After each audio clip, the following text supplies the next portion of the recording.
Okay, we'll open the meeting by saying the pledge of allegiance. I pledge allegiance to the flag of the United States of America and to the republic for which it stands, one nation under God, indivisible, with liberty and justice for all. Okay, good morning, everyone, and welcome to the Walsh County Regular Session Meeting, September 2nd, 2025. Just a reminder, we are on YouTube, so if you could get my attention before speaking, so we can keep order to the meeting. And I'm going to start with additions to the agenda. Paul. No, I don't have an addition to the agenda. I just wanted to say, I got a copy of the joint powers agreement from the library and wrote a copy for everybody. So I just wanted to hand that out.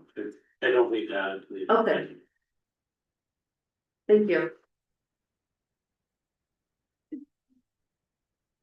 Okay, Ernie. I got the update on the writ of mandamus.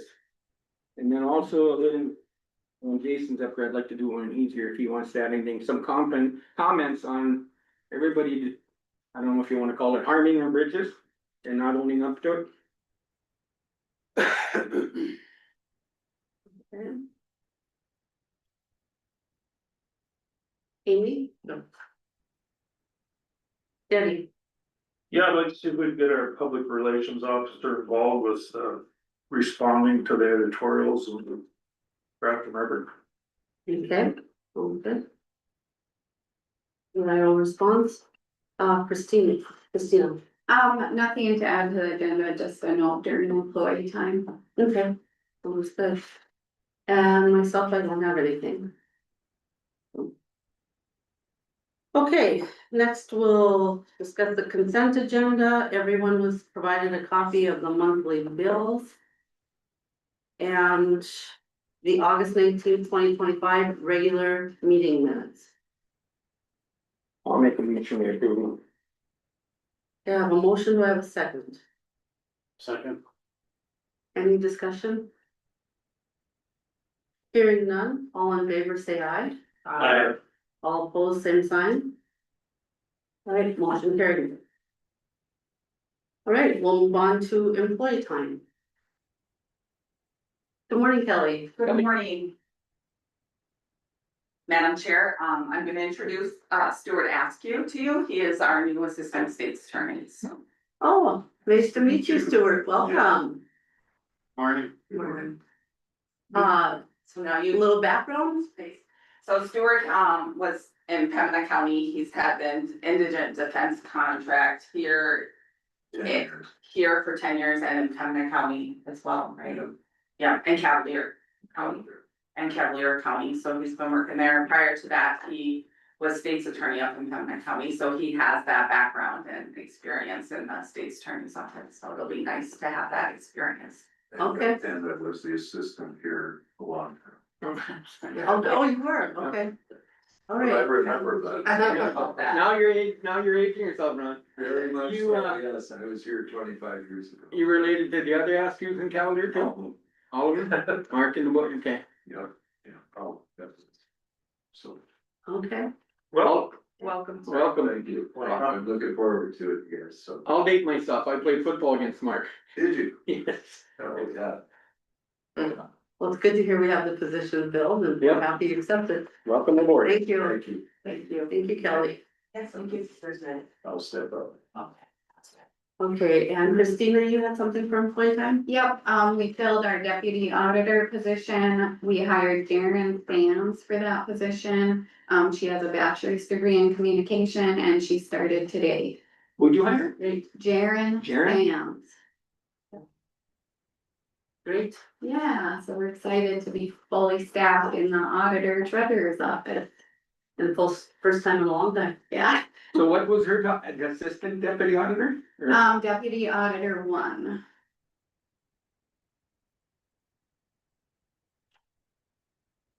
Okay, great.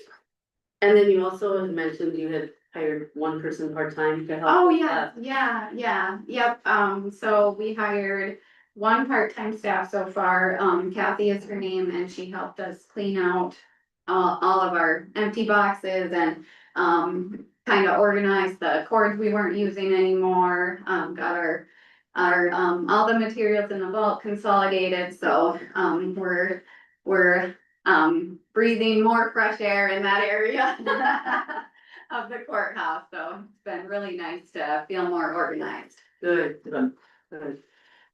Do you maybe wanna mention about the audit as well? Okay, sure. So I talked to Jerry Mack at Ideally last week and we got the on-site visit scheduled for the audit. So that will be October 7th and 8th What year? for the 2022 audit. They have to do their on-site first. Then they'll give us the findings. We'll have time to appeal, agree or disagree with some of them, and then finalize the audit, and then we can start on 2023. So hopefully by November, we'll have the 2022 audit finalized. Mhm. I thought it was good news. That they were Yeah, kind of yeah. those they were because we Yeah. compiled the information and Yeah. they sounded like they really had a backlog, but they Yeah. worked this in, so Yeah, this is good news, yeah, I feel. yeah, I just kept asking them when they're coming. Yeah. Squeaky wheels, yeah. Right. Yeah. Okay, thank you. Yeah. Didn't mean to put you on the spot with that, Oh, I knew you yeah. had mentioned that, yeah. Okay, no one else for employee time? Okay, then Kelly, we can go ahead with you on the opioids update. Madam Chair, members of the commission, I don't know if some of you would like the background on the opioid litigation. Does anybody want background on that, or are they familiar? Give a, a brief background, that wouldn't bother. Okay, so, several years ago now, when all the political subdivisions and states started suing all these pharmacy, companies for the costs resulting from the opioid pandemic, basically. We were approached, several of the counties and cities were approached by, a couple different law firms with regard to representing them individually instead of statewide, instead of being part of the whole state. And the decision was made by the commission to join with this one law firm of a bunch of different political subdivisions throughout the United States.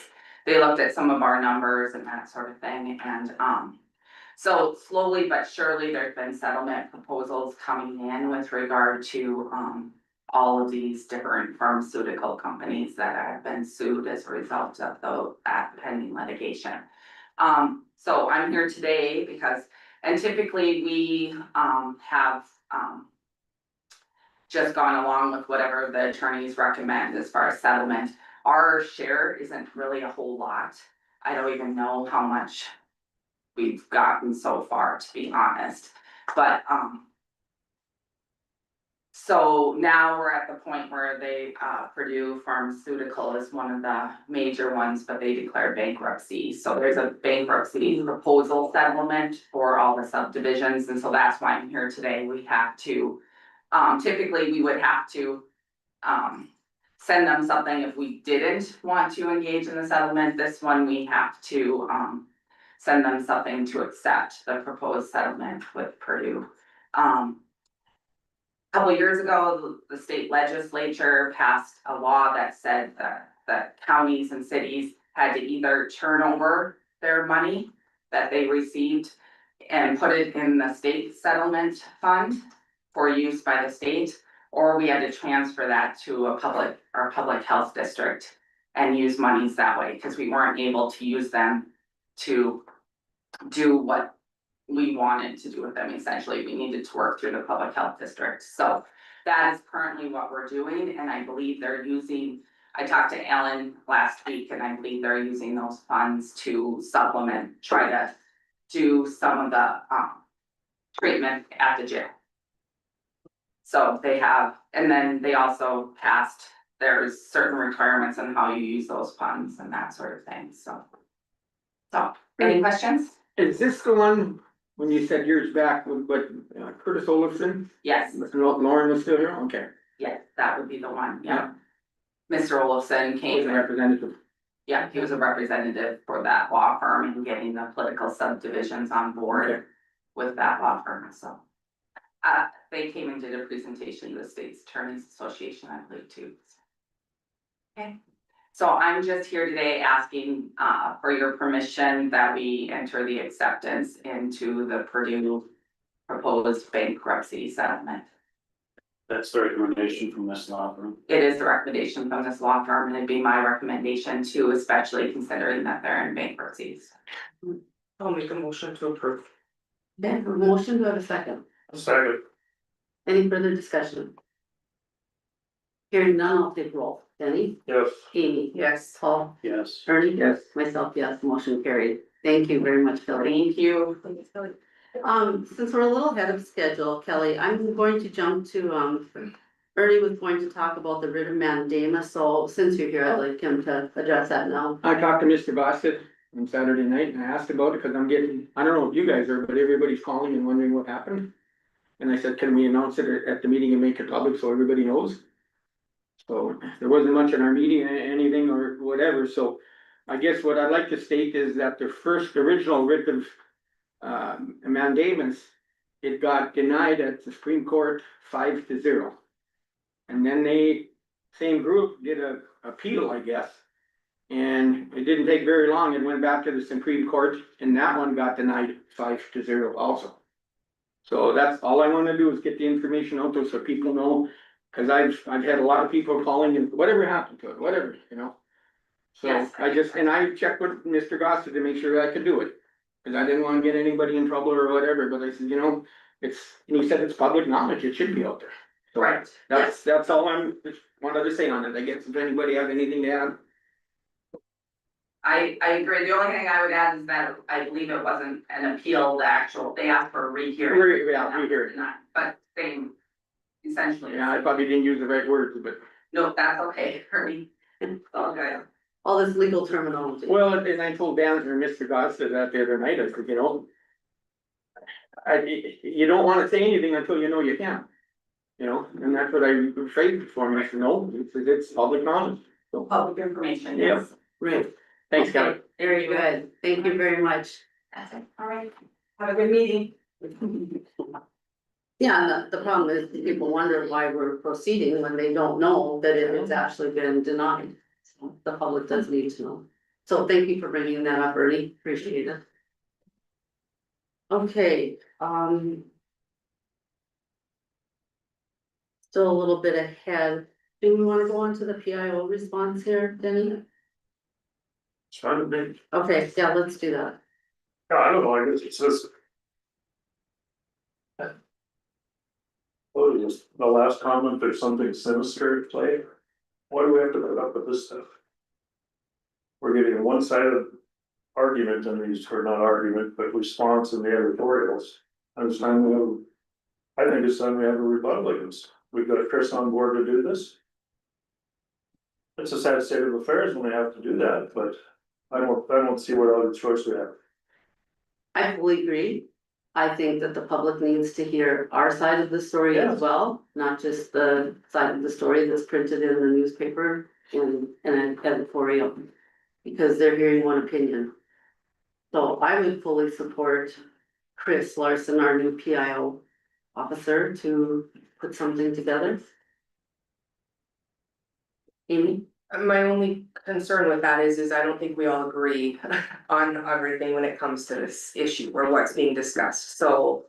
You know, obviously I'm open to him putting information out there, but if it comes to an opinion or wanting to come back with what we each individually feel, then I think that should be an individual response in the paper. You know, if you have something you wanna say that comes, if it comes from us, I'm fine with it, but I wanna see what it is first to be sure that I'm on the same page. What I want reported is the truth, what's stated here, not something that's taken out of context or something that is twisted. That's. Just, I'm not saying that we go and put all our different opinions in there. I'm saying let's get reported what's been occurring at the meeting and what's been stated at the meeting. Without it being taken out of context. Paul, I would have the same concern, it doesn't, it doesn't matter what the issue is or what we're talking about, we're not all gonna agree. And I would be concerned that we have public information officer responding to an editorial. It's an editorial, he's not doing minutes, he's doing an editorial. Whatever he writes is his opinion, and I don't know how you respond to an editorial. I can write an editorial, or I can write a letter to the editor with my opinion, and there's gonna be lots of people that don't agree. I mean, it doesn't matter what the topic is or what side you take, there's going to be half the people in the world are gonna disagree with you. A case in point was when that first writ of mandamus was denied. Our citizens had to hear from Channel 8 News and Ramport Herald. Well, I'm not in the newspaper business. I know, neither am I, but there's a lot of misinformation. And you know, we have this officer, I have no problem with him putting information out. But I do have a problem with him putting out information No, representing the commission, because you know, there's a lot of things we can all agree on, but there's a lot of things we can't all agree on, and so I think we're putting him in a very difficult spot too. Who would review before it goes in the paper? I would say all the Well, you're commissioners would gonna say take a come here? look at it. To me, we're just putting out information, we're not putting out, I wouldn't wanna see, I guess, putting out one-sided information or Paul's opinion or Debbie's No, no, opinion no. or Christie's opinion. I want information put out, let's use an example, the library, for example. You know, that's well known that we have been looking at that as far as budget wise. Well, let's put out the story as to why we're looking at it. No, it doesn't have to be opinions. People are going to know what our opinion is based on our vote, correct? I mean, they're going to know that. So I think we just need to get information out to the public. That's what I'd like to see. Get information out to the public on behalf of the commission so that the public can hear the rest of the story. I just had a conversation the other day with someone about us possibly going to state radio, looking at going to state radio.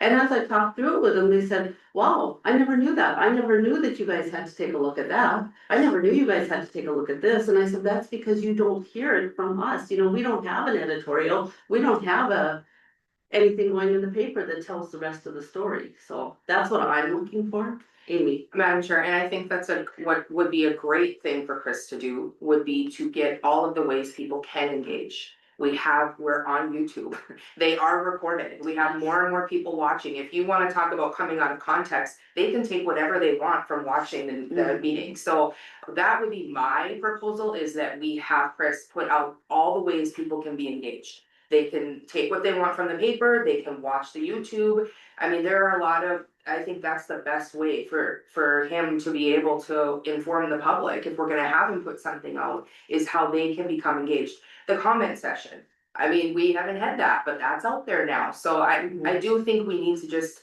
give them the opportunities if they want to know more. That's what we're presenting them, and then that puts us in a neutral position to say, here it is, take it or leave it.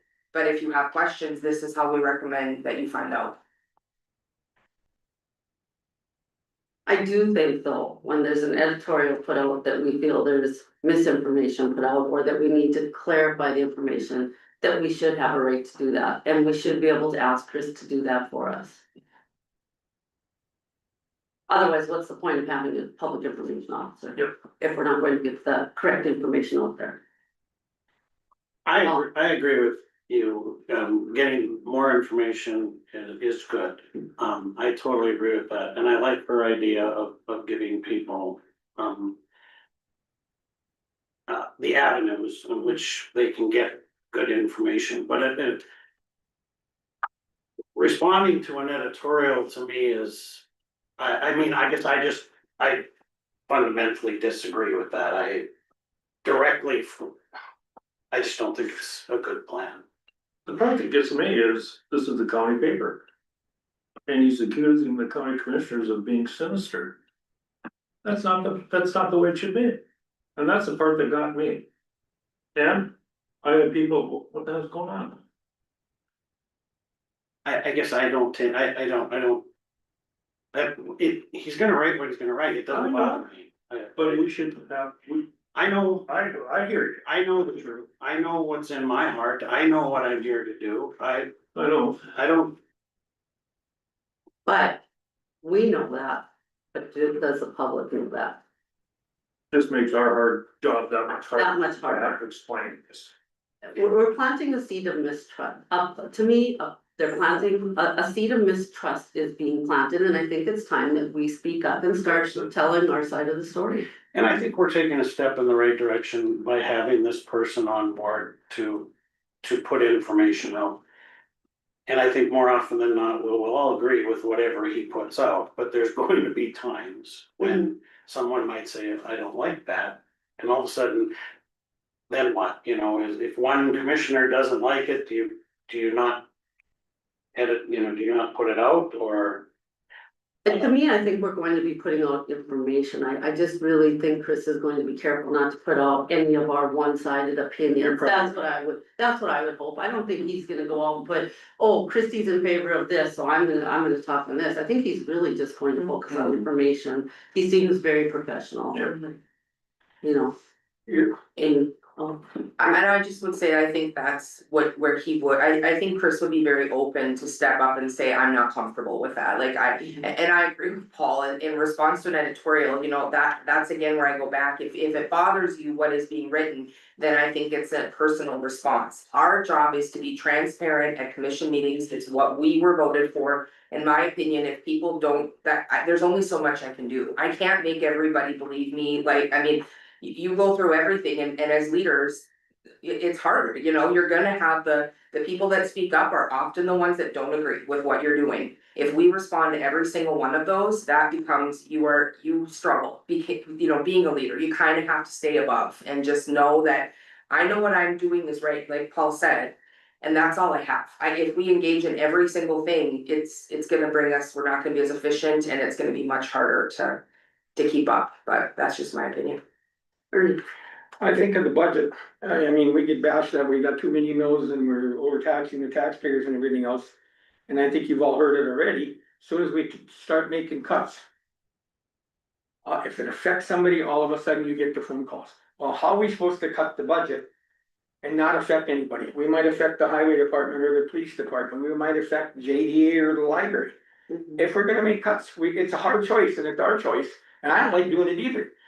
But maybe that's where a little bit we can use Chris too, cause as soon as we cut something, and I asked people, I had people calls on the library and they said, so I know, I get what you're saying and everything else, but we gotta cut somewhere. So where do we cut as a county? We can't cut much of our, but yeah, we can use capital outlay and cut some of that back and everything else, but I said, we gotta make the tough decisions. It ain't much, but if we cut somewhere, we're cutting. And I said, we don't like overtaxing, and that's sort of the mantra out there, but I said, it's tough. And I can guarantee you, if I cut a bridge where somebody lives 5 miles from town, I'd have a bundle of phone calls. Cut the library, we're getting phone calls for that. And I'm not saying cut it entire, but cut back, and I know library did, but we've got to make those tough choices. And as soon as we do it, it affects somebody, then, cause it affects them, they don't like what we do. And maybe we can use Chris a little bit more in explaining some of that, you know, it's a tough decision. I've been here many years. There was years we didn't give raises just because we were short money. Well, then you're affecting your people that work for you.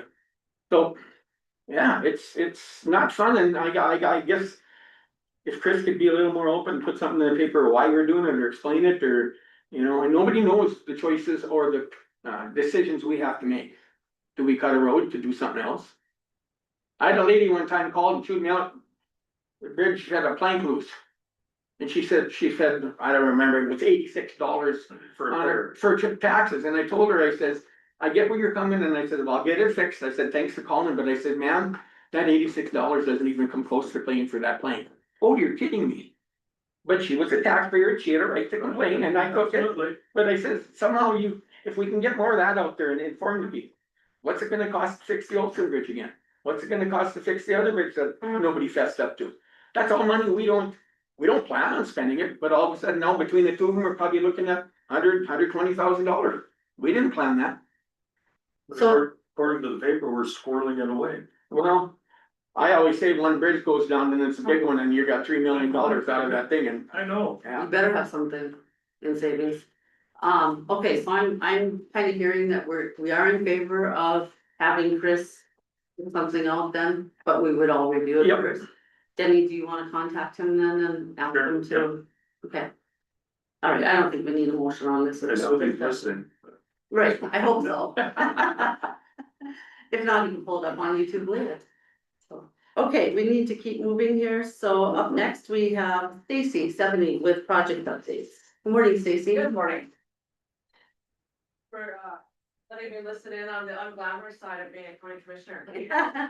There's a lot of unglamorous sides. Did I tell you I only got a little over a year left? I just wanted to come and give some project updates. You should have gotten those handouts in your packet, but I also dropped off some hard copies this morning, so I know it's easier sometimes to have a hard copy to look at. So I was gonna come and give an update on the child care center, and then I realized, well, actually, I have a lot of things I could give you an update on, so that's what I'm gonna do today. But let's start with this handout from North Valley, which is about their summer internship program. So I just received this last week from Molly Zaradka, which is, she's a career pathways coordinator at North Valley, sharing the results of the 2025 summer internship program. So as a reminder, the program prepares students, high school students with our local employers, to help fill needed positions, but also gives students a chance to basically try on their potential future, and filling workforce needs here. So and it also is creating a pipeline for our future workforce. And I guess I think the results are pretty impressive. There's 81 students from 5 school districts. They earn high school graduation credits or 73.5 credits earned. 60 partners in healthcare, trade, industry, agriculture, IT, and business, and over $200,000 in wages earned and 12,000 hours worked. And these are just the hours they track for the summer internship program. Most of the kids work all summer. And this is just for the internship part. You can see on the bottom here, it lists the partners. The JDA is a financial supporter of this program, helping provide funding that goes towards the stipend that the employers receive for hiring the students for the summer. So I just wanted to give you all an update on that. Have any questions about that?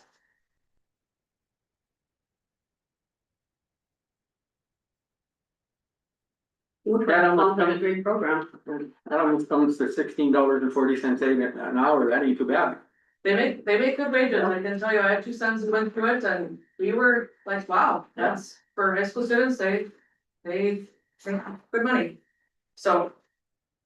The other project that Hannah and I want to talk about is the childcare center. I know I talked about this a little bit when I was here during the budget time in June, but I really didn't get a chance to expand on it. Just a couple comments. The pictures on this document are from open house we had in April there, and then also from donation photos that we from during the fundraising phase. So as a reminder, this project was led by the JDA to help address one of our employers' major barriers to growth and our community's barriers to growth, which is childcare. And we found out over the past couple of years why this is such a barrier. It's because it's very complex. And so basically the goal of this project is to remove the building cost barrier, basically provide a turnkey childcare center that a private provider rents to operate her or his business from, basically to help them scale up and add childcare slots. And once this project is complete and we're inching closer to that finish line all the time, it will expand as a unique example of a private public nonprofit partnership. So on the back side is the project summary. And I want to mention this wouldn't have been possible to get to this point without a partnership with the city of Grafton. But as a reminder, you know, as of June, basically our shortfall is about $55,000. And right before the 4th of July, I got a call from the Early Childhood Division of the Health and Human Services Department at the state. And they had grant funds that they needed to allocate before the end of the fiscal year, and they were prioritizing projects that had put in a fire suppression system. Because of the extreme costs, but also the requirement that's needed for childcare centers. And they needed to pass through the provider with the point that it would go to the entity that incurred those expenses, which was the JDA. And so with those funds, as of middle of last month, the childcare project is fully funded. So $1.38 million has been secured, and the funding side is done. So, reviewing the project summary there on the bottom of that backside page. There's 65 child care slots that the provider was licensed for in the center. So basically preserved 30 slots that she had previously, and then it added an additional 35. When she's fully scaled, she'll employ between 23 and 25 staff. There's 4 classrooms in there, which includes a gym space, during the summer, this past summer, that was used as the school age classroom. There are 26 sources of funding, which is crazy, really, honestly. Which includes cash and in-kind contributions, grants, local public funds. There's 21 financial in-kind donors, which includes employers, local and statewide organizations. We have donations coming, there's a bulk of them coming in 2025, but there's some that did multi-year commitments, so last year receiving donations through 2029. So some of them made 5-year commitments. The donors that are employers, so they represent 10 different workforce sectors. This is really telling to me. It shows like how childcare crisis touches all workforce sectors, that you have 10 different types of employers contributing funds to this project. And the bottom of the chart bottom of the page on that chart shows where the funding came from. The state of North Dakota is by far the largest contributor to this project, with 44% through workforce and childcare grants. I want to know if this project came along at the right time, because some of those all those workforce grants that we received this project, childcare is no longer eligible going forward, so it came along at the right time. Then the local public partners between the JDA and the city is less than a third. And then donations, almost 200,000. I've actually considered a career change to sales, just kidding. And then other local grants of about 150,000 to get us to that finish line. So a couple of important things to note: there's no debt on this building, which is what we needed in order to make this work. There's also no federal money. The first RWIP grant that came through was federal money, but it turned, once it became state dollars, it was not any longer would carry those requirements. Federal money was carrying much more requirements, red tape. And lastly, I'm 99% sure that it wasn't coincidence that the state prioritized projects that put in a fire suppression system when they were looking to allocate the rest of that money. We had intentional conversations all along with our state partners about how, like, we learned so much, like why this is so hard, why providers don't do it, and ways that they could help. And so like I said, I can't say with 100% certainty, but I feel fairly confident it wasn't coincidence that that's what they prioritized to earmark the rest of those funds. So for next steps, working on closing out contracts with the one contractor with some work left to do, and the architect. We had a September 1st goal to transfer ownership of the building to the nonprofit. Obviously, we didn't meet that, but we're gonna keep chugging along here to get that done. And then there's a few things that are under contract as far as construction related items, like we need some exterior building signage for sure, we need a donor wall. So those things that we're gonna work on too in the next little bit here, so. So I've said before, and I'll say it again, to me, this project shows that when people come together, we can do hard things. It's very hard, but we're getting there. So I just wanted to mention that. I also wanted to mention, again, the partnerships as far as how important they have been to getting us to the finish line with it. So any questions on that? So did you get your matches to meet that 100,000 for the city? Yes, Okay, so they're contributing the extra. yep. How many children, you maybe said this and maybe I missed it, but how many children are there right now? She got like 40, mid-40s right now. It was up lower 50s over summer because she has a summer's age program, and she's expecting herself. She's gonna need to take a break from adding staff and families because she won't be there. But the demand is there. I mean, it's honestly, when she's fully skilled, this isn't gonna solve all the problems as far as childcare. So there's a waiting list, so Oh, to yeah. speak. Infant slots are gold in there. She having trouble finding all them workers? No, she's not advertised. She's been able to find people. Good. Oh, that's awesome. Good. Yeah.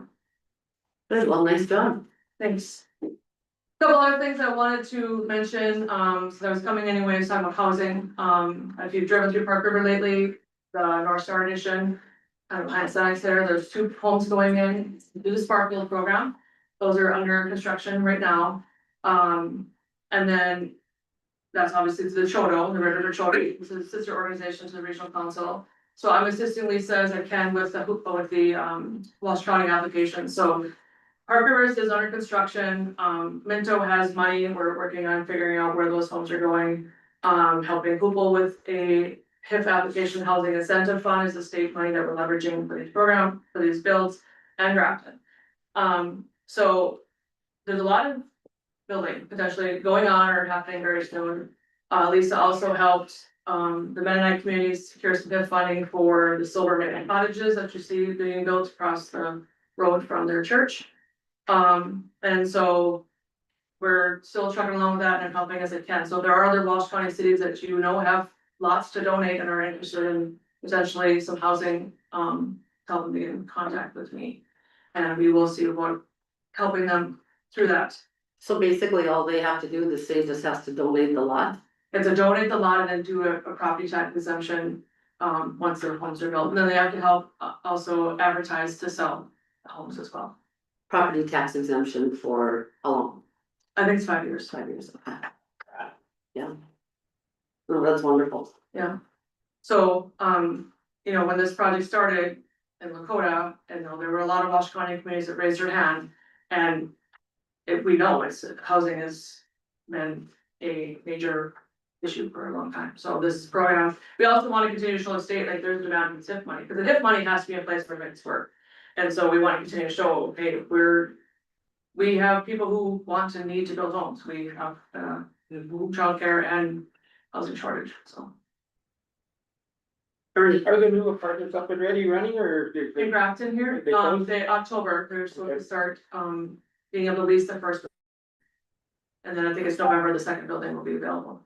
So those are efficiencies, 1, 2, and 3 bedrooms, so they'll be families, and those are market rate, they're not low income. So, I don't think they'll have a problem. Marvin is, already, allocated so many that they're going to rent, for their staff. I hope it's low enough that people can afford it, you know. The rents are out there, I don't know what they're off the top of my head, as far as we're really seeing. I talked to her, she's driving from Larimar and she had 2 kids and she checked into it and I think hers would have been, I don't remember the apartment, how many bedroom, and she said about $1,500. Yeah. Oh. They are doing garages too. Yeah. So that is a bonus too, there's a lot of apartments down, so. The last thing I wanted to touch on is the rural grocery grant program, so this 25 legislative session earmarked $1 million towards rural grocery sustainability grant program or something like that. I've been working with both Hoople and Market on Main and Edinburgh, submitted applications for them over the weekend. The max ask is $150,000, which is what Hoople Grocery is asking for. They're doing and hoping to do an addition onto their building and add cooler and freezer space. And then Market on Main in Edinburgh, I believe their grant ask is like $70,000, and they have HVAC upgrades, electrical upgrades, and a roof. So we expect to be very competitive. I think we have 7 applications going in from our region, Walsh, Nelson, Kavanaugh, just those 3 counties.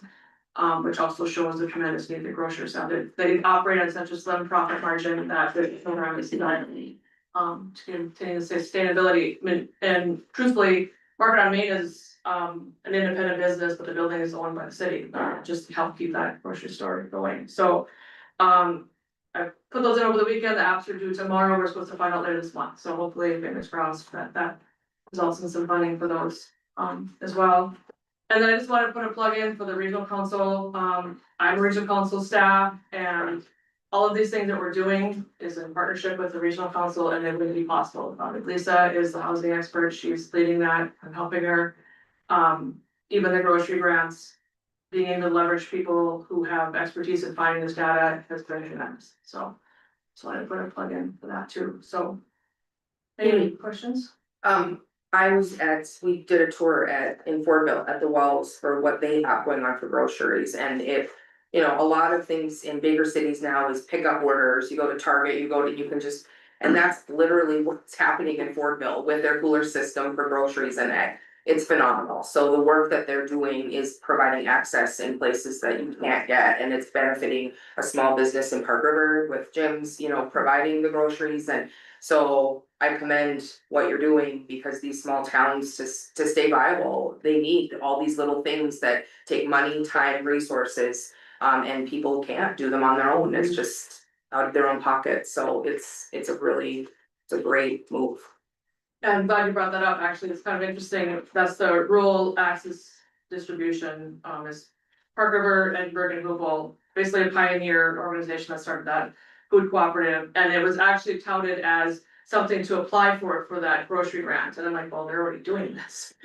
So we get bonus points for that, since they've been doing that for quite some time, so. So I just think about an elderly person in Fortville, say, that doesn't wanna drive in the winter, maybe can drive in the summer, but doesn't wanna drive in the winter. They can have their groceries delivered right to Fortville now, go up to the locker and get them. I mean, it's a wonderful, wonderful tool. Or even the working mom, you know, gets home and doesn't. Well, that's what, you know, Park River, Jim Super Value has those lockers right outside their building, and they said that's a lot of people just pick up after they're closed in the evenings because they can't get there Mhm. earlier, so. Yeah, wonderful program. Okay, anything else for Stacy? Okay, well, thank you very much, Stacy, good update. Thank you. Thank you. Okay. Can we keep going, or do we need a break? No, for the bad news. All right, we're going. Jason, good morning. Morning. Very, very good in the air. Sometimes that's a good call. I'm getting close to, I know it's close to budget time, because every time he calls, I say no. Good morning. Morning. Just a couple of items for you all this advantage. The bad news I have is the Orson Bridge was hit again last week. It was the fourth time in 17 months. Where the guys will have to go to replace all the guardrail. The way we would keep fixing it, And if somebody sold off, then we're gonna be liable. Close it then. Yeah. If you wanna get a message across. They wanna keep tearing it up. Then they'll pay our fines on. it's well, I guess there's two bad news. Can I ask where the Olson Bridge is again? Yeah, it's just outside of Gotham, like almost just. Oh, okay, Right. To the west. okay. In this bridge, but they hit, We should put Velcro on that thing so they can take them off and go through and then put them back on when they're done. They're good at taking signs down, maybe they. it's not very good. But it's finally, we got it fixed to the point where that's the bridge where we. For inspections, they said we had to replace the decks, we replaced the deck, then the next year they said we had to replace bridge, gas, we ripped it all apart and did it. And then the last year, someone went through and hit east of guardrail and ripped the entire thing off and dropped it 100 yards from the bridge, and didn't tell us, other people found it and called it in for us. Then it was hit two smaller ones, one on the east, one on the west. Last fall, a driver hit it and it was supposed to, kept them on the bridge, so they didn't fall off. That person was caught, sheriff's department was involved with that one, but. And it's with the county 6th bridge going, that's supposed to have been done already by Rutgers, it was supposed to be finished by September or August 9th. We're well past that, and just in the last week, they told us they're not starting today. So they're not starting today, they were supposed to. So they're gonna start towards the end of the month or October, and they're reaching out to, they said they reached out to a couple of firms, to other contractors, to see if they can do it for them. There's another firm that they didn't mention on the list, I sent them a message this morning asking if they have openings where they could reach out to them. So can I just ask you, we were talking to Olson Bridge, you did a 360 there on me? We'll need the Olson Bridge when this one goes down, You'll what? we'll need it. We'll need it, that was your point, okay, I was just trying to follow that, okay, all right, Ernie. Is there anything in the contract that says they can't sublease to somebody? No. Okay, so we're good to go with that. As a prime contractor, they have to do at least 30% of the work. Okay. So it could get a little bit tricky, but. I'm checking, how long, is there anything in the contract, or can we be sure beyond this contract that we're, you know, providing a large complaint? Or, I mean, I assume we won't work with them again, but how long, there isn't anything in there that states we just have to keep limping along until they're ready to start? And we just have to. It's, they get liquidated damages, so they're being charged to $1,300 a day by the state. And it's a state contract, so until the state has enough people that complain about them, they'll still be able to do work in the state.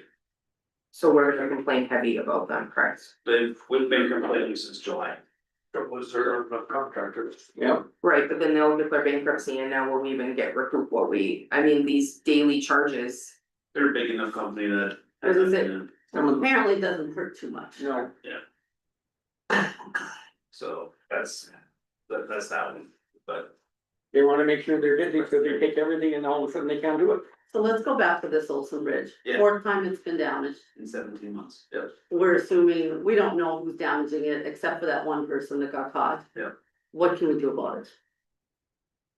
Put up video cameras of all our bridges and watch them. Well, I was gonna say, is a camera an option? I mean, yeah, I know if we publicly talk that we're gonna put up cameras, they're gonna go rip down the cameras, but. Well, we put them up in place before and had them shot, so. I mean, Or showing in the river. without telling people they're there, so, you tell people the camera is there and what are they gonna do, so. I mean, it's, But it's unfair to the taxpayers that they have to keep funding these bridges that other people are destroying and aren't getting in trouble for. They're not having to pay the cost of it. But it's always the guardrail. On the Olsen was it as well? this one so far, yeah. You know, if you get to the one on the Dipple drain earlier this year, they took out the entire deck and some of the girders below it, and the water board just opted, instead of making the repairs, to replace it with culverts. When we were able to space the culverts out far enough, that's not a bridge anymore, so we don't have to do the inspections on it anymore. But it's still an expense that the water board and the county had to pay for, because nobody came forward into saying that, yeah, we damaged it. You know, so. Ernie, being around this topic, I was gonna address this today, don't mind if I do it now. Yep, that's fine. It's getting awful sickening since I've been a commissioner, and I said the last 3-4 years have really been horrible. I mean. Yeah, thank God when the little car hits it, they can't move, so we know who it is. But this big equipment, and it's whether it's farmers or construction, they wreck it and then they don't own up to it. And I'd like to see or talk to the farmer and say, okay, if your combine was out there and somebody set it on fire in your field, what would you think? You'd be mad, but yet you're hitting our bridges and tearing off railings and construction guys going over bridges overweight, and when they wreck everything and don't fess up to it when they got insurance. Well, guess what? Now we got the taxpayers involved that shouldn't have to pay for it. And it's to the point I'd like to see some of these roads closed and let them suffer. But the bad thing about it, they're gonna use a township road and wreck that. So I don't know where we go, it's just, to me, it's honesty. And you know what, you got insurance. Put yourself in the county shoe or the taxpayers and they're paying for this, or you should fess up and let us know and let your insurance cover it. It's called honesty, it's called decency. And we're lacking that, and then they wonder why they get a bad name. Well, you do stuff like this, you're bringing them a bad name, and it's maybe only 4 or 5 guys, but you know what? Be honest. Be real and don't, why should somebody have to pay for your mistake? I guess that's all I like to say, because it's getting awful sickening.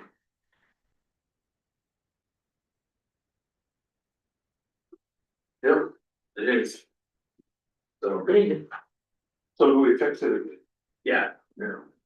Yeah, they'll be fixed, because we have to have the guardrails up for the safety, or dealing with safety and everything else, and if it's not up to standard and somebody else hits it. The guardrails will be able to perform as full, and the problem with this one is it wasn't just one post that they hit, it was all 9. So, So what's the cost between the Dipple and this one gonna cost us now? 2 that we didn't have any control of. Dipple, we're still working out the finals on that one, that's probably gonna be closer to 20 to 30,000 will be our portion. And this one will be, for the time and for the guys and everything, will probably be 6,000-7,000. And that, but you say the Dipple was 20,000, 30? And then the water bar's got a share, so that's taxpayer money. Yeah. And that's 60, what, 60/40? 60/40. So, It's just ridiculous. I just have a general question. How do you determine when you can replace a bridge with a culvert? Because obviously that's a good plan in the long term, but how do you know which ones can be replaced and which ones can't be replaced? Hydraulic studies. Hydraulics, that's what he does. yeah.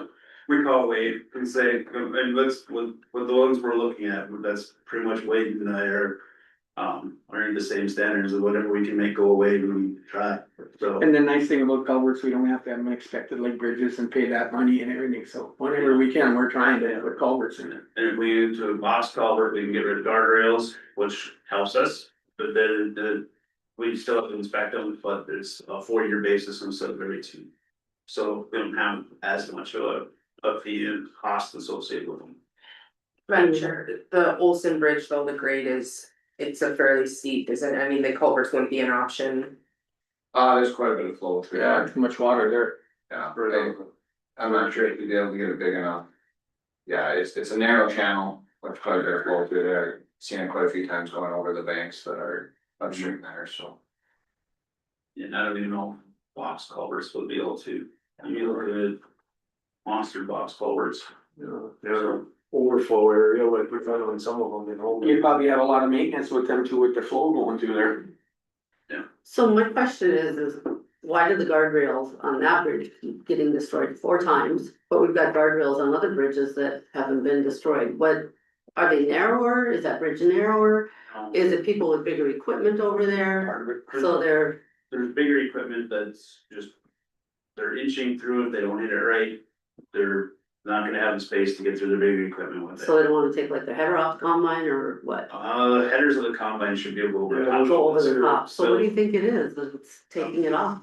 Most likely is beat lifters and cultivators. I don't think a cultivator hit this time, cause it was, you would normally get a shovel imprint where you can see that. It could be a toppers, it could be lifters, it could be potato equipment. One of the things about it is, it does have a hard right turn to get to. So I mean, it's a 90-degree turn. It's got light up on it. Yeah, and if you're coming from the south to get lined up perfect, you may have to back up and line up a couple of times. Yeah, there's not spotters with it.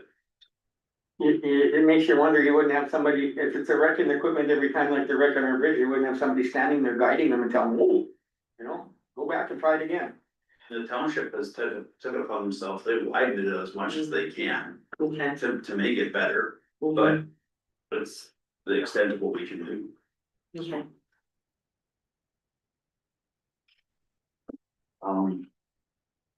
Well, that- Well, so our note to the public is we would appreciate if you damage our bridges to come forward and we'll run it through the insurance company. It's not like they're gonna be ticketed or anything, right? I mean, or are they? Maybe they could be depending, Not unless they leave the scene of an accident, right? right? If they stay on scene, report it when they're there.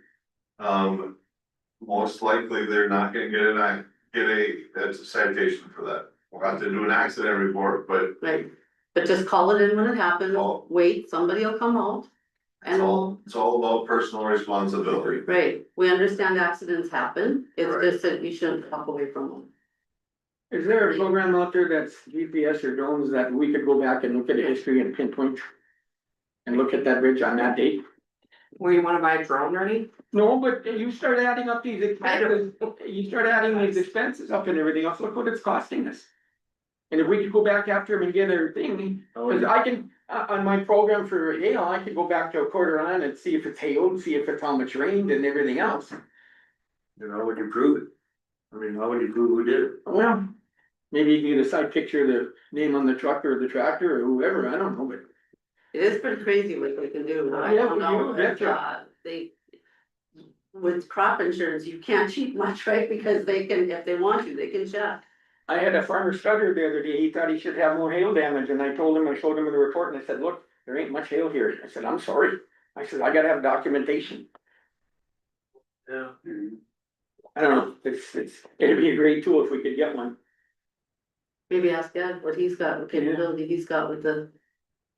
I don't think he has anything like that, but Remember, there's not enough pictures and stuff being. Well, that's the trouble. Around to know and to catch what it was. Mhm. The camera came by and saw that farmer's equipment come by, it doesn't mean they got the right one. Yeah, yeah, So without a camera, putting cameras on all the bridges, that's not an expense we wanna look at. So. But it'll cost us way too much money with the number of bridges we have. Even if we just put them on those, we have our classifier up and we have people calling the sheriff's department mad at them taking that were taking pictures of them for speeding. Mhm. Well, then maybe you just need to slow it down if you're worried about that. I mean, And there's- that's the count machine, right, just to take Yeah, it the off radar, the. yeah, I had one, so it wasn't up investigated for a day, and he called me and he said, you can't use that for speeding. I said, I don't think we are. I think it's information, like how many trucks and traffic and speed. it tells us if you're speeding. Yeah, that's what I told him. That's all it does, but I mean, if you're that worried, you need to call the sheriff's department, be mad about it, maybe you should slow down. Yeah, yeah. Just say it. It can tell, but it tells us where people are speeding, those times of the day and everything else like that. And yeah, that information gets shared with the sheriff department. But it doesn't tell us who it is. So it'd be the same type of situation with the. Well, you know, and we were talking about it at the water board this morning. I don't remember who said it, but he was talking to a farmer and one of his guys called the farmer and said, hey, you know that bridge you just went over for 5 ton? Took a load of beets over it. He said, you probably shouldn't be using it. He said, yeah, I'll probably call my guys. Hopefully he did. I don't know if he did, but if that's the attitude out there, that's why our bridges are going to hell. Speed and weight do a lot of damage to the roads and everything else, so. I know everyone's in a hurry to get the crops out, but. We gotta worry about some safety and some other things too, so.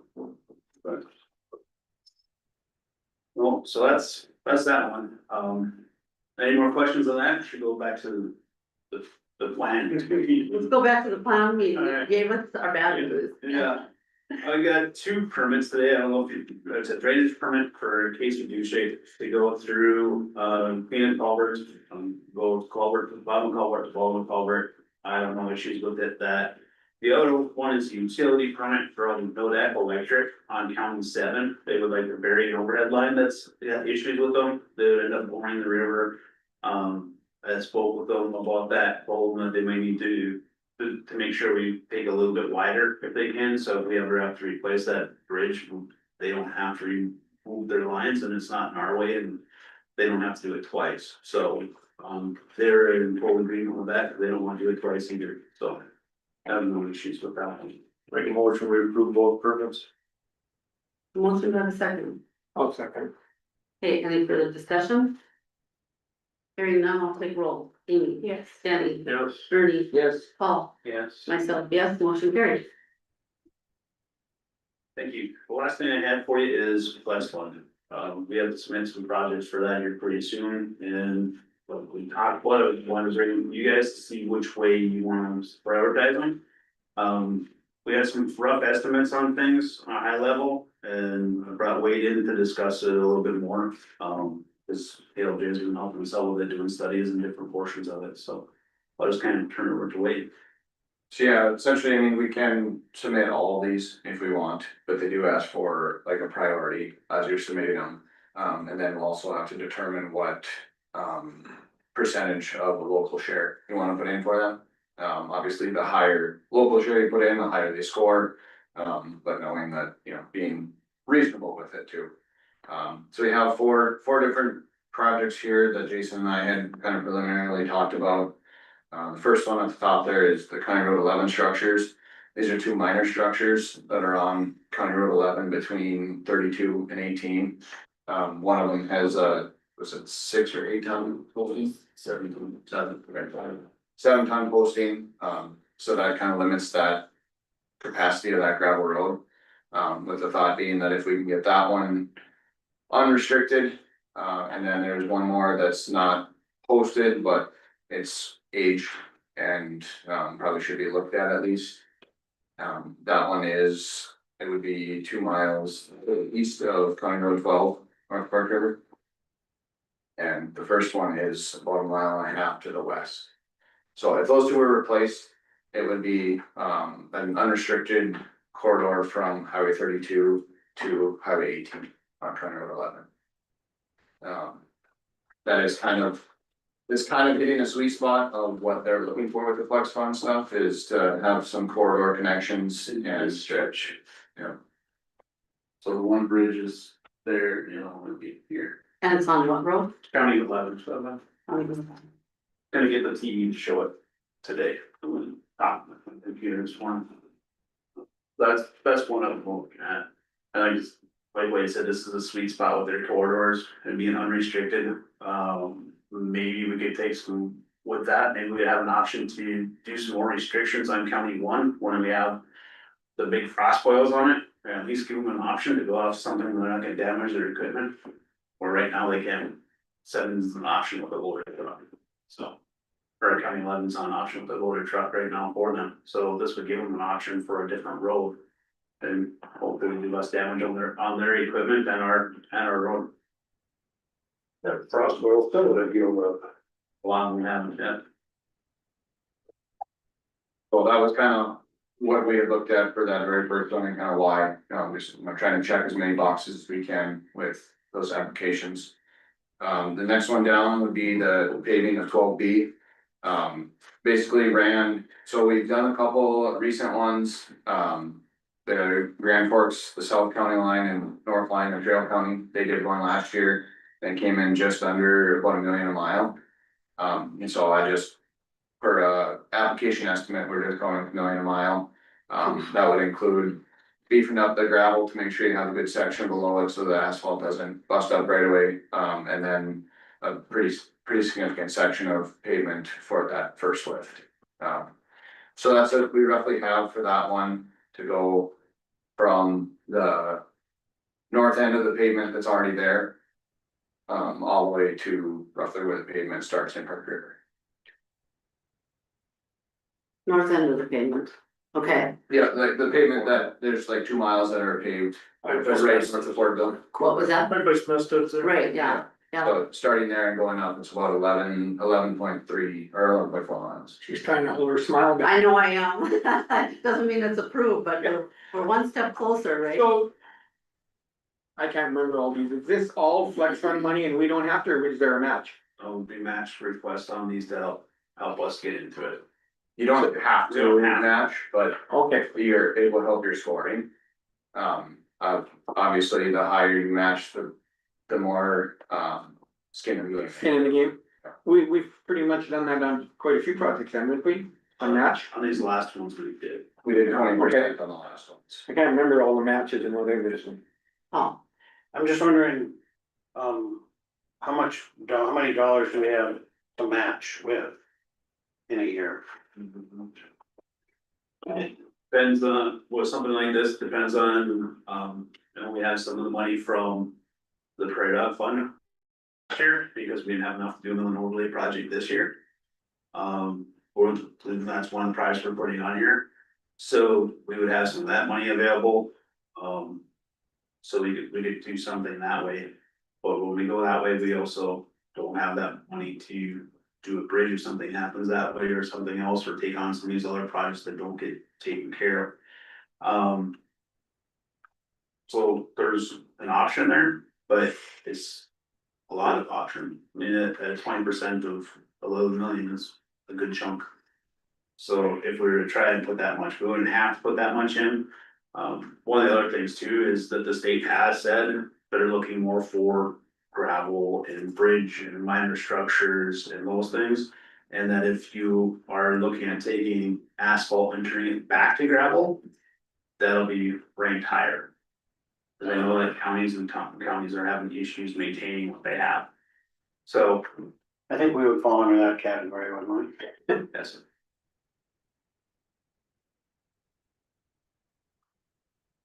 So there's no real, you can't really give me a number, I guess is what I heard. We'll just have to make one, and if we want to say we want to do 20%, we just may have to make sure we have that police around to do it. very, So when you put it into asphalt, is there any? Like subsurface, making sure you're on good ground or, cause you know there's soft boils and everything else, so it'd be looked at and redone, right? Yeah, I think of that Forest River Road 6, what they did many years ago, it didn't last 3 years, cause they never really put the base under it, and it just blew right up.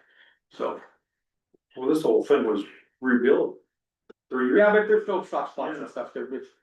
it improved quite a bit. Yeah. After it got rebuilt and with some of the drain tile on that east-west stretch. There might still be a few spots where we did edge drains, we might have to do a center line drain still. But yeah, you're right, if we had some subgrade, drop down and things like that, but we probably have to put a little bit thicker gravel section on it. Just to make sure that they got a good hard Good base. base, okay. Madam Chair, Denny, it's, just looking ahead in the future, How many townships are actually serious about turning their townships back to the county? I've heard rumors of 4 or 5 of them. And if they do that, they're gonna lose all their control, cause it'll go over to us to make the decision of what's getting maintained and what's not getting maintained. From what I understand, the county can still get their 18 mills from each of the townships, but that's not enough money to maintain what they've been doing. So, That's why they wanna turn it back. right, and we would have to buy more equipment. And we would have to build us something to put them in. We don't wanna, if we're gonna have to buy more motor graders, we want them all sitting outside. East, west, where the, Both. both. Some by the river. Well, I haven't heard of any of the 4 by the river, but if, you know, we have townships that wanna turn roads over and make a county road. And or 2 of them I've talked to, cause I thought that would be perfect for this flex one, where they call it a corridor road, and it's heavy use. And it takes the most beating for them. And with the townships, they'll let you go through, replace your culverts and put 3 inches of gravel on top of that. So it could be, and that's a substantial project. Mhm. So you have cost share for it too, they love that part, but you don't have to, but I mean, that fits to a T what they're looking at. I know one of the townships we've talked about where they have the same issues right through their area where it's all frostbite every year. So they went and got a price to see what it would cost to have it drain tile, and that's $16,000. When you put that $16,000 for the rest of that project, it turns into a really good project for the state, on board of and fix everything. And because of the use of the travel that it has, we haven't put our counter on it, but it is, I've lived on the road. Most of my life, it's heavy use, it's wide. This is almost as wide as some of our county roads. In some places, it's probably just as wide as a county road. When you look at 22, it's probably wider than 22. Just from the use of the equipment that's always on. So I know that the townships both those townships say that it takes about 30% of their gravel budget every year. They wanna turn that over. If they turn that over, I know that 2 more townships that are gonna try and turn the stuff over to us immediately after that. One was Flex One project, so. Speaking of, we were on Flex Fund projects, we should probably finish up our discussion on Flex Fund projects, but is your question in regards to Flex Fund? No. Like, I feel bad, Wade's here to talk about Flex Fund, and we're kind of getting off topic, but we can come back, catch me afterwards. Okay, let's go back to number 3, or 2, we're done with number 2, 12B, we're good there? Okay. Yep. Okay, I do have one question on that, have we Sure. received the support letters for I have 12B? one from Parker Area School and one from Fortville School District. I have not seen anything from the emergency response units yet. But you sent out a request, I okay, called and talked to them, they said they were working on it. okay. I actually thought I was lying to them, so. Well, Fort should have known because I told them to watch for it, but, okay, all right, thank you. Okay, Wade, The next one down is County Road 4, that's, It's this part from Catchell to the county line. basically it's some grading and some drainage improvements, just to try to get the water away from the road. You guys are up there, it gets saturated essentially, There is no real ditching along that stretch. Along the county road, so the water sits there in pools and it gets soft, and during sugar beets and harvest, it gets pounded. Because it's a main thoroughway, main artery to get to the sugar beet plant and drain. Is that where we stood that one day, looked at everything there, by our roots? Yep. Yeah, it needs some work. That's all gravel, right? It's all gravel, and would be, with that project, that road is extremely wide right now too, so it would be narrowed up with that. That's part of our problems with some of these, I had reached out to a company, we've talked on and off. With the product similar but different than base one. And to put it on a regular stretcher road, it was only maybe like $5,000. We could try that, but then when I told them how wide our road was, the product went to 50,000. Wow. And that's kind of shows you, when you're looking at that product, or how wide we are. You have that much gravel that has to go to it, that much more maintaining time and everything, and that's why some of our roads, our county roads. when, at some point in time, we're gonna have to do this to multiple. Where we go into there, redo the bases and everything else, so they're built more for the equipment size that we have. And narrow them up, Yeah, so we can take less of a hit for the maintenance that we're gonna have to do in the future. We just have to do it. Some of these roads where, you know, you get the farmer meetings where you got 3 pickups wide and you can still pass them. We're too wide. How did they ever get that wide? weight stretches them out. 80,000 pounds Yeah. every time, just keeps packing them down. They get pushed out. Pushed out. It's all enough to take care of them. Cause I look at County 19 in Western Walsh County and it looks darn near like a township road. Hmm. But you get out to some of the county roads in the eastern part of the county and they are like a super highway. Yeah. I mean, They just keep widening You them can almost follow the ones to the elevator where all the truck traffic is, and not blaming anybody, but that's what happens. So could you just briefly tell me what we're getting for the $1.1 million estimate here? I mean, more specifically, maybe you said it, but Sure, it's going to be, you're gonna take it, make it a 12 inches of gravel depth on it. So it'll be better for roads, it'll be a 28-foot width of gravel, 1 foot grade raise. And 6 inches of topsoil, and then, for moving around, and then some other little products with it, so there's all those different little pieces to it. Kind of, like you mentioned, we'll be trying to get it back to a normal, you know, a 28-foot top is still. gravel. Yeah, gravel top, so I mean, that's still like a highway, essentially, you know, 2-lane highway. And then just the topsoil aspect, that's basically just stripping it and then getting it, your shape put in, then you roll it back over and spread it. It'd be grading, bringing the road up before you put that 12 inches of gravel on and getting ditches there so that the water's not sitting there and saturating your subgrade. So how wide is it now, do you know? I mean, There's some places that are probably close to 40. I think that one day we measured close to 40 on that one. And you can just about drive down it and see where the water's on the side of the road where the soft spots are.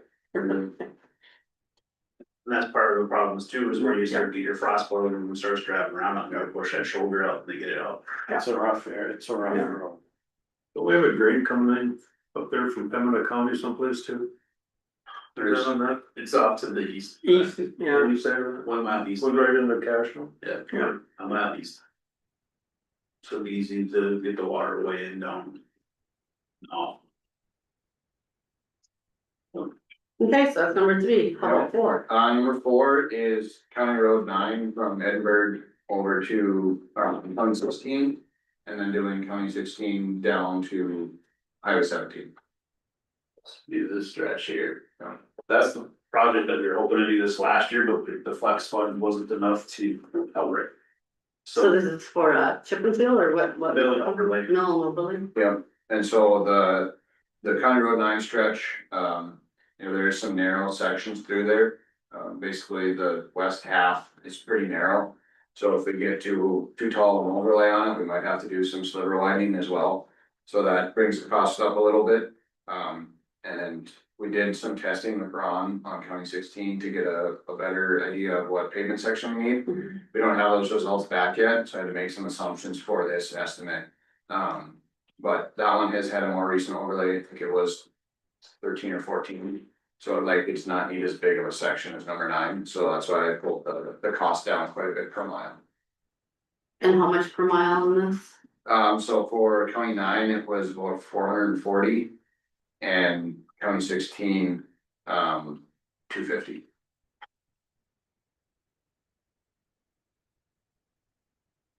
So that'd be a total of that whole stretch of 5.6.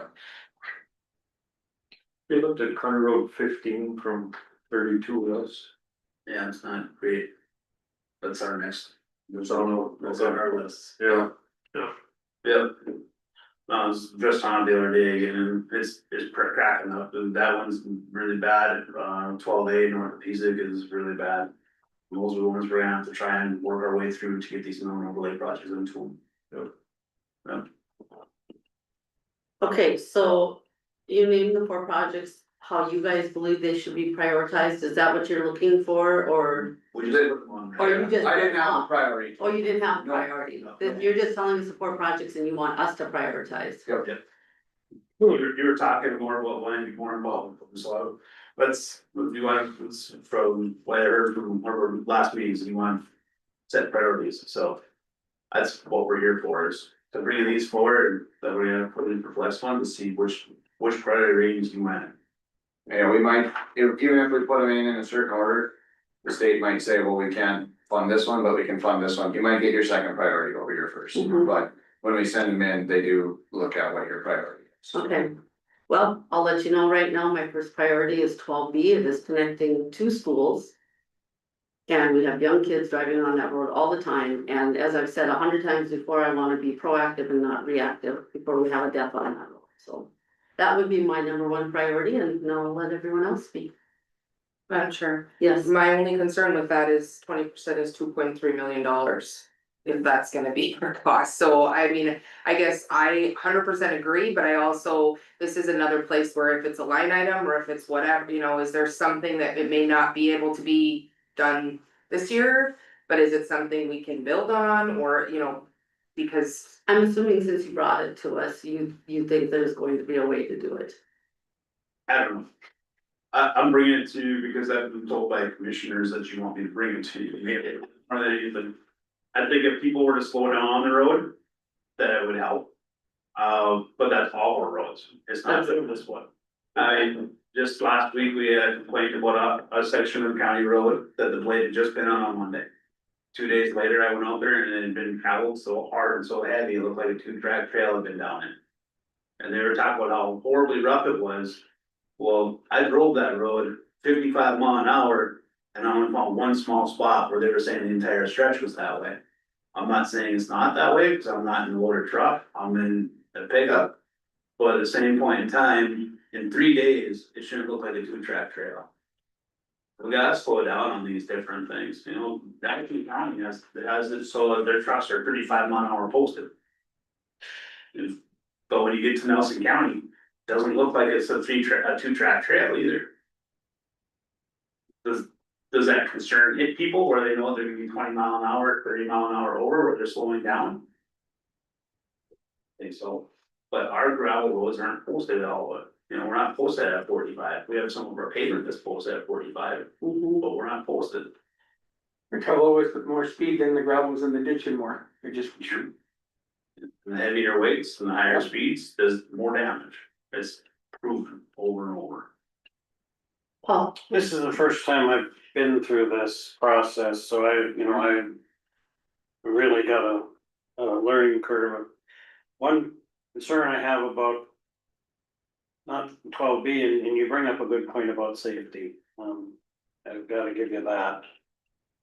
But I do have a concern about just any paving, more paving anywhere, just because of the cost of maintaining it. So, I mean, setting that aside, more paving anywhere is a concern for me. We can't maintain what we have now in terms of bridges and paving, or we're struggling to do it anyway. But I don't know anything about 12B, and I'm perfectly willing to admit that. well, just a little update, we put a ton of money into 12B because it was so bad, and we put a ton of money into it to try to do a fix on it, and it did not work. 4 million, wasn't it? I don't remember the number, but it was millions. It was before my time, but it did not work, so. My second concern would be, I don't know how we pay our share of any of these projects. And it just seems to me that, 20% of that project is a big number, and if that is something that I think the commission is serious about, I think setting aside some dollars for that for the future might be the way it's gonna get done.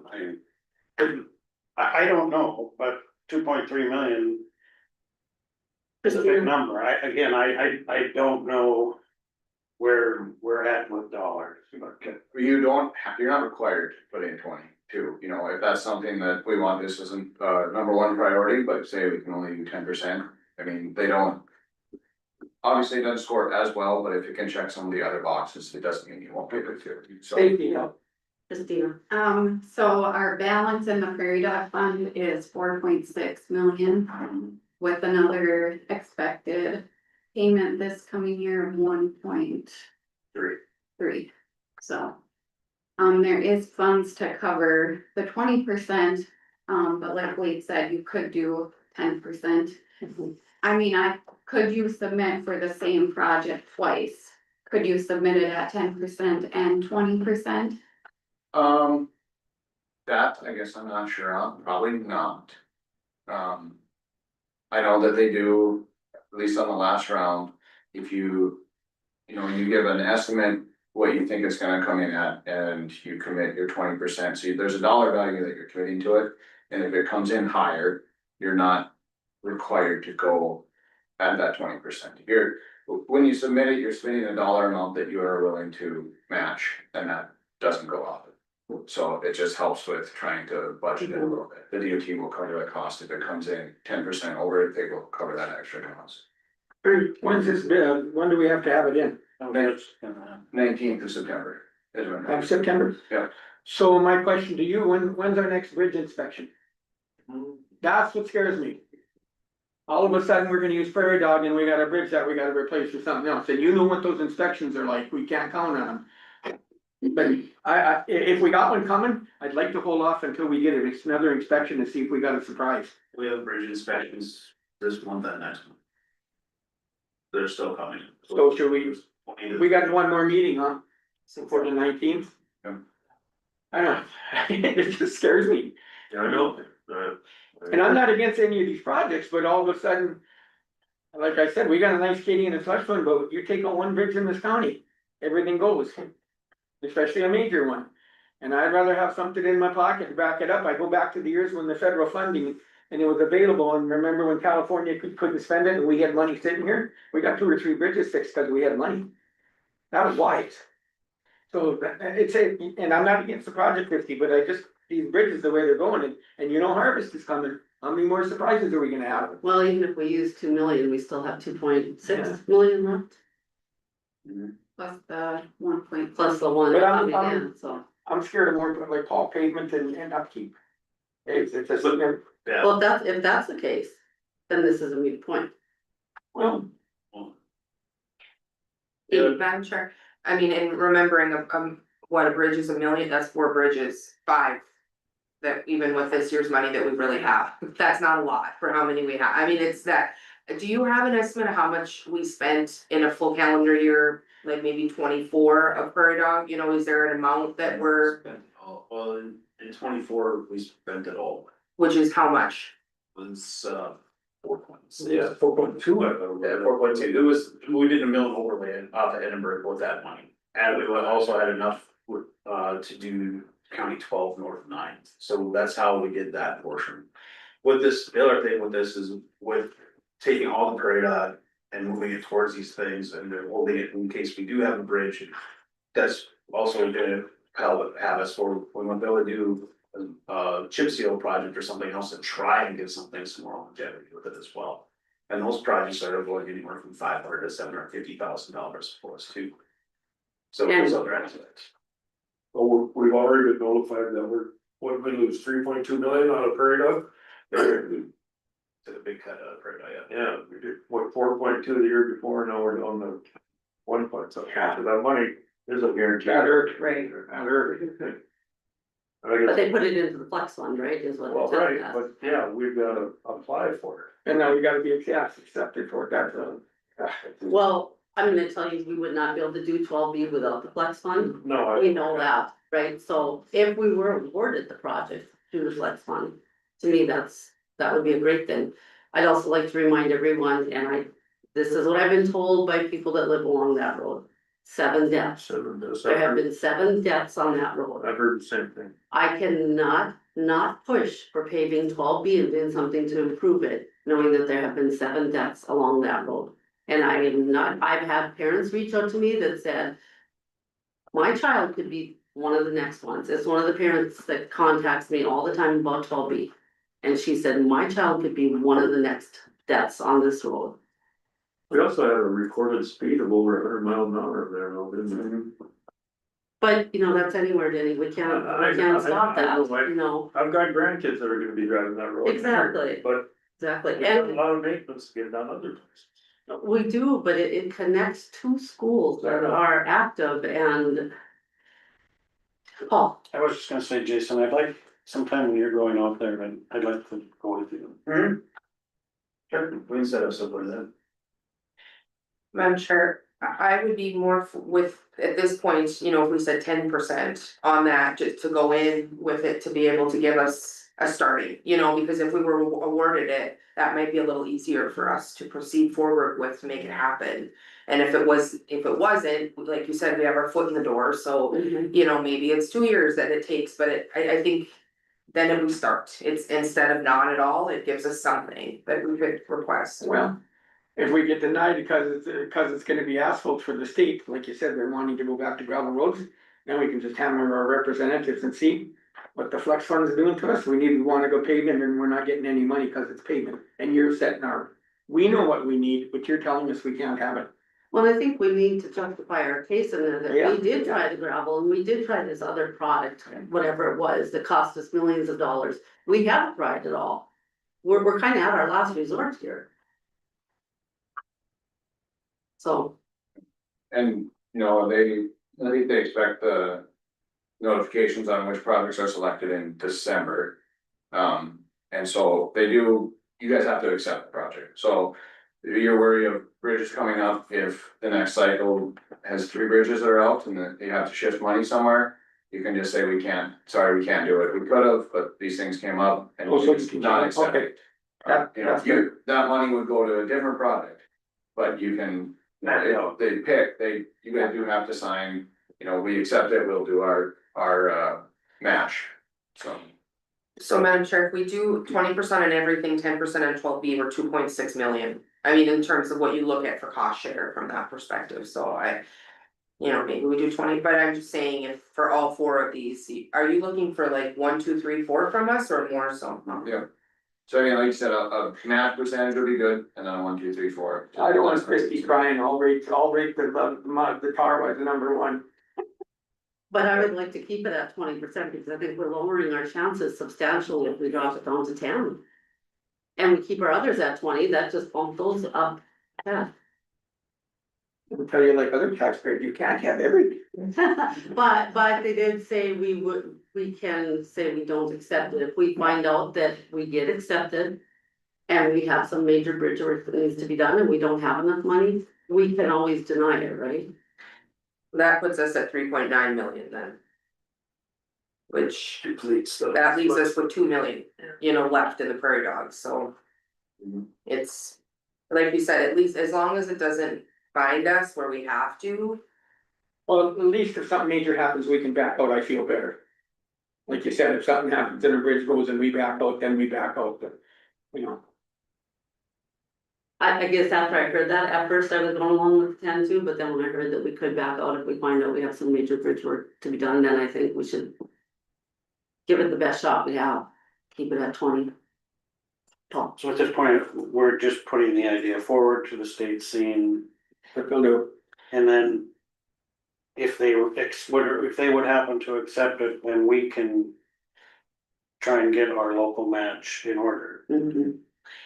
Madam Chair, yes, remind me, and when we go to the convention, the NADACO conference, and we sit with them, is that before they make a decision? I mean, so we're kind of stating our case, like we go in and sit with the.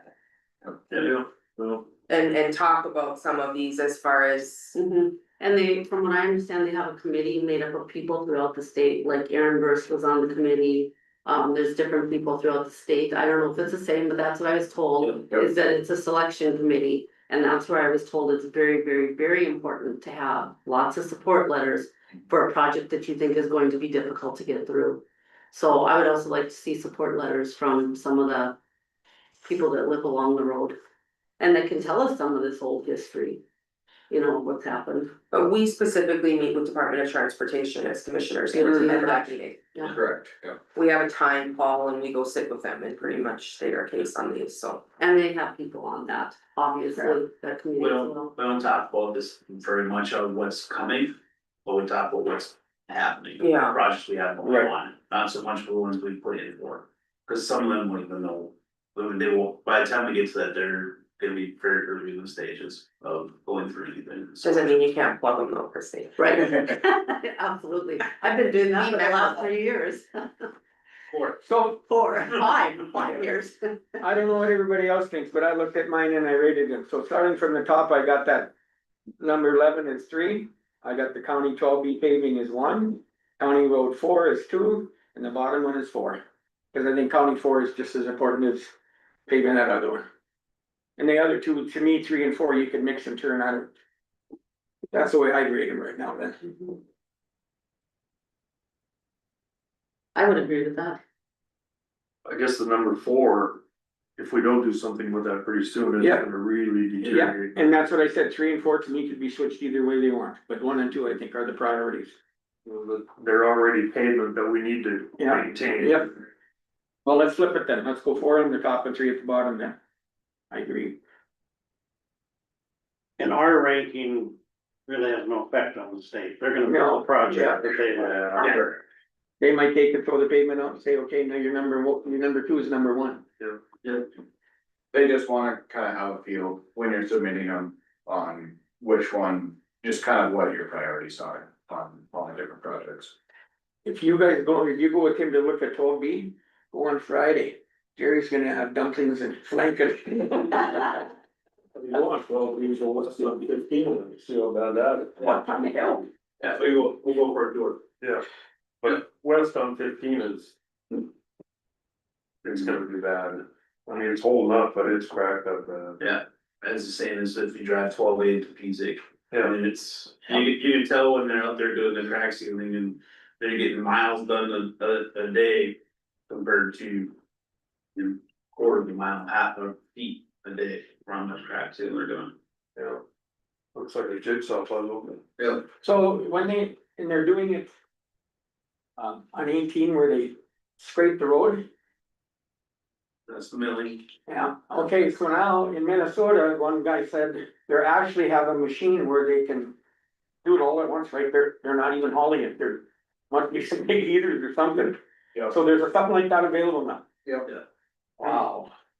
Yep, we had a couple of my coworkers down in Fargo went to go watch them for one of the days just to see what it was all about, so. So they cut it, reheat it and then lay it down right away. Yep. Wow. Yep, they have That machine. a big machine that basically injects it, it's got a big heater in Mhm. it, injects some of the oil in there too. So, yeah. Do you need a motion on this? Or is just conversation, discussion good enough? That's what I was thinking. Are we all in agreement then? Is everyone okay, Paul? I just have one more question, just for clarification. The prairie dog plus what you have coming in adds up to 5.9 million. Mhm. And if we do 20% on all 4 of these projects, it's 3.9 million. Mhm. And it doesn't mean all 4 will get accepted, right? More than likely, it won't. Right, right, okay. But if all 4 did get accepted, We could, we could accept or choose for the non. okay, If we got the money, might as well go ahead. Just delay it somewhere else if you can do it. So that is 20% match on all of the applications, yeah. Thank you very much. Question for you, can you, have the boys mow that, essentially spot again? Yeah, Yeah, it's getting shabby looking again.